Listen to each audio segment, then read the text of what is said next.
Não, desconto, Matkin, muito nervoso. Ser nervoso sim, mo. Primeira vez, nunca me pequeno apresentando seus mães com seus pais.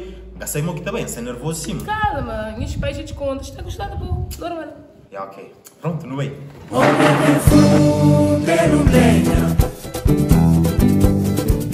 Onde é que o pescador tem cavalo a seco, passa na brasa. Mama. Nossa, mas desconto não te esperou. Não sabia te explicar, me atrasar. Mas bem te apresentar uma pessoa muito especial. Vrati me apresentar uma pessoa. Chama-me E quem é? Queria apresentar uma pessoa muito especial. Seu nome é Giovanni. Ele é minha namorada. Mas bom, ele não é. Ele não como uma banda. Ele é de praia. Ele é bédio. Ah, Bédio. Bédio. Mas bom, nem mesmo. Quando há que larga a gente faca. Quando já estou a notícia, mesmo para a televisão lá é pequeno. Papá, queria apresentar uma pessoa. Ele é minha namorada. Seu nome é Giovanni. Cala a boca. Bom de boca, vou falar, mas não é bom nome, rapaz. Meu nome é... Bom homem ou bom pé de meio? Giovanni, meu nome é Giovanni.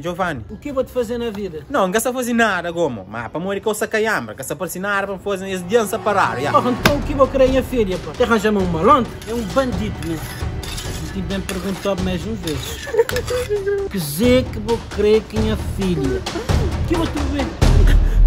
É croco. Croco de onde? De praia. Praia?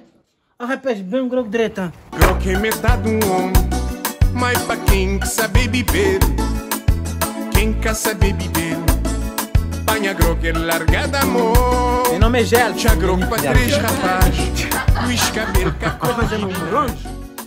Ó croque, bom matar cabo perdido.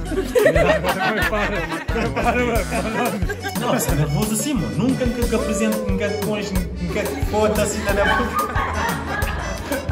Apresentar uma pessoa. É minha Cala a namorada. boca. Seu nome... Pula um bocadinho mais de cabeça. Um bocadinho mais de cabeça.